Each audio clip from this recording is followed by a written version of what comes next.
Good morning. और आज एकादशी है तो मैंने सोचा आपके साथ आज एकादशी का जो मेरा टाइम टेबल है वो शेयर करती हूँ। तो सबसे पहले मैं सुबह पानी पीती हूँ और पानी पीने के बाद फिर मैं नीचे का इधर झाड़ू वगैरह लगा के फिर ऊपर वाले फ्लोर पे जाऊँगी। ऊपर वाले फ्लोर्स पे झाड़ू लगाने की ज़्यादा ज़रूरत नहीं होती है, वहाँ सिर्फ पोछा लगा देती हूँ क्योंकि वहाँ पे उतनी धूल नहीं जाती है। नीचे वाले फ्लोर पे ज़्यादा होता है क्योंकि यहाँ पे सभी आते हैं तो मतलब धूल ज़्यादा होती है पैरों से।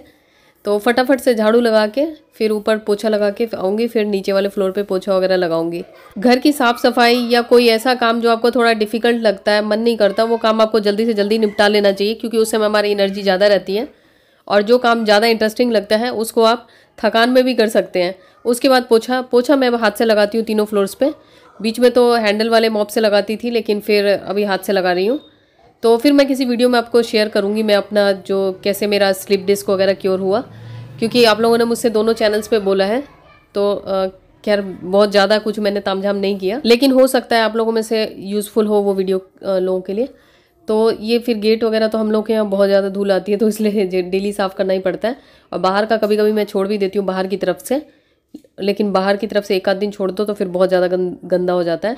फिर जैसे कि ऊपर वाले जो दोनों मंजिल है उसके जो गेट हैं वो कमल जी बाहर से धोते हैं बालकनी से, और नीचे वाला तो मैं साफ़ करती हूँ। और अभी के टाइम में ज़्यादातर लोगों के घर में डोमेस्टिक हेल्प है। डोमेस्टिक हेल्प की वजह से क्या हो जाता है कि हम लोग बहुत सारी चीज़ों को इग्नोर कर देते हैं, मतलब अपने शरीर को थोड़ा बहुत हिलाते नहीं हैं, जिसकी वजह से हमें बहुत तरह की प्रॉब्लम्स आनी शुरू हो जाती हैं। और उसके बाद मेरा जो योगा का है तो पहले मैं छत पे करती थी, लेकिन अब छत पे उस समय बहुत ठंड होती है। अब मेरा सारा नीचे वाले फ्लोर का भी और सारा मतलब ऊपर से नीचे तक पोछा वगैरह लग चुका है। और सूर्य नमस्कार करती हूँ। मैंने ज़्यादा डिटेल में नहीं दिखाया क्योंकि मेरा जो कुर्ता है मैंने थोड़ा मुझे कंफर्टेबल से नहीं लग रहा था, इसलिए।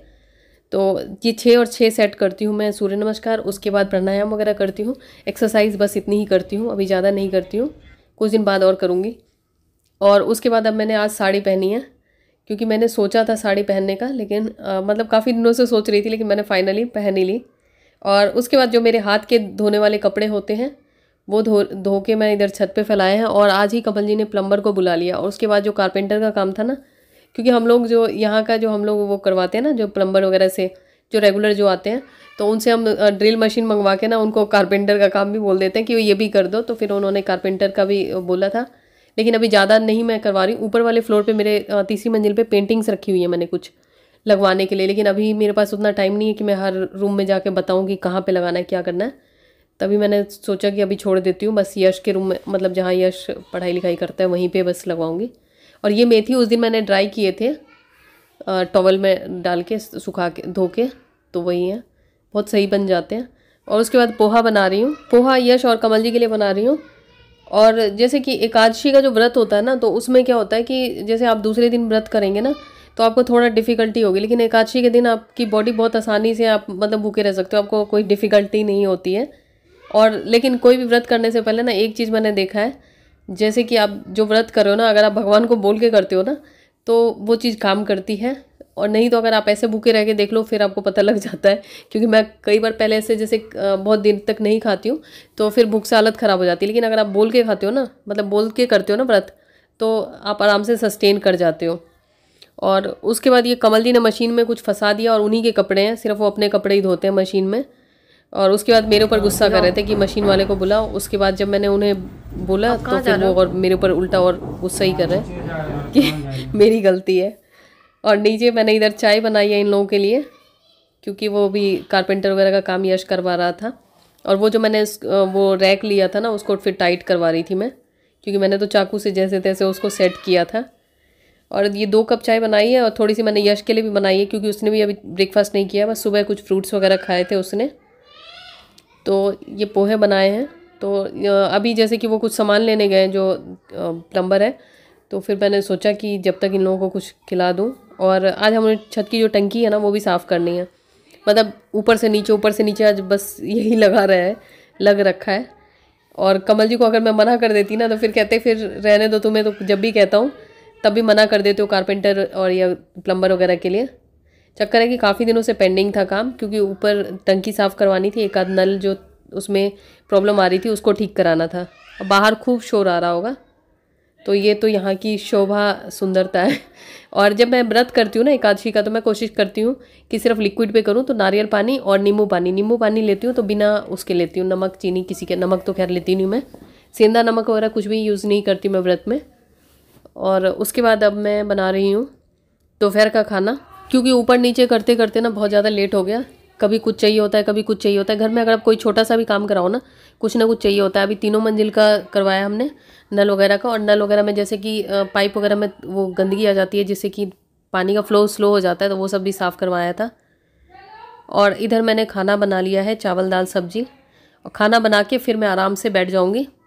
उसके बाद फिर मैं आराम से दोपहर मतलब पूरा दोपहर इसमें बिताऊँगी। कोई एक्स्ट्रा काम नहीं करूँगी, जो मुझे करना होगा बस वही करूँगी। और दाल तड़के वाली बनाई है, तो ये दाल अरहर की है। तो बस ये मेरा यहाँ का काम कंप्लीट हो गया। उसके बाद मैं अपना सब्जी वगैरह भी मेरी ऑलमोस्ट बन चुकी है। और उसके बाद जो दोपहर का टाइम है, तो मैं और दिन जैसे थोड़ा बहुत बुक पढ़ती हूँ और थोड़ा बहुत और भी काम कर लेती हूँ। और व्रत वाले दिन मैं बस पढ़ती हूँ या कुछ ऑडियो बुक सुनती हूँ। और जब शाम के टाइम में ये मैंने एक नींबू पानी पिया है। नींबू पानी, इसमें सिर्फ नींबू डालती हूँ। जैसे अगर एसिडिटी वगैरह की प्रॉब्लम लगे तो नींबू जो होता है वो एसिड को न्यूट्रलाइज कर देता है, तो इसलिए मैंने ऐसे ये नींबू पानी बनाया। तो उसके बाद अब रात की बारी है। रात को भी जल्दी जल्दी मैं खाना बना रही हूँ। अभी 6:30 पौने 7 बजने वाले हैं, और अभी मैंने मेरा खाना ऑलमोस्ट बनने वाला है। तो जल्दी जल्दी मैं 9 के खाने बना देती हूँ। फिर उसके बाद नहा के फिर से मैं कुछ जॉब वगैरह करना है। तो मतलब आज का दिन मैं बहुत ज़्यादा कुछ काम नहीं करती हूँ। जो ही काम करती हूँ मॉर्निंग आवर्स में ही करती हूँ, क्योंकि ये होता है मॉर्निंग में काफ़ी ज़्यादा एनर्जी रहती है। दिन में भी है कि कर तो सकते हैं, लेकिन ये लगता रहता है ना कि मतलब पूरे दिन का व्रत होता है, फिर उसमें ये लगता है कि कहीं बीच में बहुत ज़्यादा भूख ना लगने लग जाए या बहुत ज़्यादा वो थकान न लगने लग जाए। इसलिए मैं दिन के टाइम में जैसे व्रत वाले दिन कोई ज़्यादा हैवी काम नहीं रखती हूँ। और बस अब जो पारण का टाइम होगा उस पर सुबह पारण करूँगी। तो अब सुबह मिलती हूँ। पहले ये खाना जल्दी जल्दी बना लेती हूँ, मतलब बनने ही वाला है। और कमल जी के लिए मैंने ये 2 करेले बॉईल किए थे। इसमें नमक नहीं डाला था पानी में उबालते समय, इसमें फिर थोड़ा सा नमक डाला है उबालने के बाद। उसके बाद हरी मिर्च, और इसको बहुत ज़्यादा मैश नहीं किया मैंने, और धनिया पत्ता और थोड़ा सा सरसों तेल, कच्चा सरसों तेल, जो असली कच्ची घानी वाला हो। नहीं तो अगर सरसों तेल की खुशबू वाली नहीं होगी ना, धांस नहीं होगी सरसों तेल में, तो फिर मज़ा नहीं आएगा। बस इस सबको मिक्स कर दिया। जिन लोगों को करेला पसंद है तो वो इस तरह से खा सकते हैं। और ये अभी यश ने दिन में करवाया था। दिन में मैं ऊपर वाले फ्लोर पे फिर आई नहीं दोपहर के बाद, तो ये लगवाया था यश ने। और बाकी तो नल वगैरह का काम था। और अब दूसरे दिन का है। दूसरे दिन मैं पूजा करके नीचे आई हूँ। प्रसाद खाने के बाद फिर मैंने ये भोग लगाया था, वो खाया मैंने खीरा। और उसके बाद ब्रेकफास्ट बना रही हूँ। ये सारी सब्जियाँ मैंने काट के रखी हैं, और मैं बनाऊँगी चीला उसका मक्की के आटे का। क्योंकि जैसे मक्की का आटा या कोई भी जो इस टाइप का अनाज होता है ना, मोटा अनाज, वो मतलब जल्दी से शुगर को स्पाइक नहीं होने देता, जिसकी वजह से जैसे कि हम व्रत के बाद अगर खाते हैं तो बहुत ज़्यादा आलस थकान सा नहीं लगता। नहीं तो आप व्रत के बाद कुछ हैवी खा लीजिए, उसके बाद आपको बहुत ज़्यादा थकान आलस आएगा। तो इसलिए मैंने सबसे पहले प्रसाद और खीरा खाया। उसके बाद थोड़ा सा ब्रेक लिया, आधे घंटे करीब, क्योंकि सुबह जैसे आज भी मैंने सारा काम मेरा मतलब 5 सवा 5 बजे तक सारी सफाई हो गई थी आज, और जल्दी करती हूँ। और उसके बाद सुबह मैंने जल्दी सारा काम ख़त्म कर लिया। बस आज के दिन मैं सुबह के रूटीन में बस एक्सरसाइज नहीं करती हूँ, और बाकी सारा जो साफ़ सफाई का काम होता है वो एज़ इट इज़। बाकी ये सब सारे मसाले वगैरह आप अपने हिसाब से डाल सकते हैं। मक्की का आटा लिया है मैंने, और ये बहुत ही टेस्टी बना। मैं पहले सोच रही थी कैसा बनेगा नहीं बनेगा। और अदरक लिया थोड़ा ग्रेट किया हुआ। तो जैसे मक्की की रोटी बनाते हैं तो उसमें इतनी सारी चीज़ें डाल के बनाना पॉसिबल नहीं होता, और बच्चों को भी मज़ा नहीं आता। इसमें जैसे दही वगैरह डाली है मैंने, तो इसको चीला टाइप से बना देंगे तो हर किसी को अच्छा भी लगेगा, और सबसे अच्छी बात है हेल्दी। और इसमें पानी पूरी मसाला डाल रही हूँ, क्योंकि ये डाल के ना बहुत अच्छा टेस्ट आता है, तो इसलिए मैं डाल रही हूँ। तो अपने हिसाब से आप कोई भी मसाला डाल सकते हैं, जैसे पाव भाजी मसाला या और भी बहुत तरह के मसाले आते हैं, तो आपकी अपनी प्रेफरेंस है। और इसको जब भी बनाएं तो नॉन स्टिक तवे पे ही बनाएं, क्योंकि ये जो मक्की होती है ना बिखरी बिखरी सी होती है। आप चाहें तो इसमें थोड़ा सा चावल का आटा भी 1 से 2 चम्मच ऐड कर सकते हैं, बाइंडिंग अच्छी होगी। नहीं तो ऐसे भी बना सकते हैं, मैं तो ऐसे ही बना रही हूँ। जिन लोगों को शुगर है या जो लोग चाहते हैं कि हेल्दी ऑप्शन ब्रेकफास्ट वगैरह के लिए, तो ये कंसिडर कर सकते हैं। टेस्ट भी अच्छा आता है और हेल्थ के लिए भी सही है। मतलब ऐसे हम मक्की की रोटी खाते हैं थोड़ा बोरिंग सा लगता है, इस तरीके से थोड़ा अच्छा भी लगेगा। तो पारण वगैरह के बाद मैंने ब्रेकफास्ट किया। तो यही था मेरा एकादशी से लेके दूसरे दिन का पारण तक का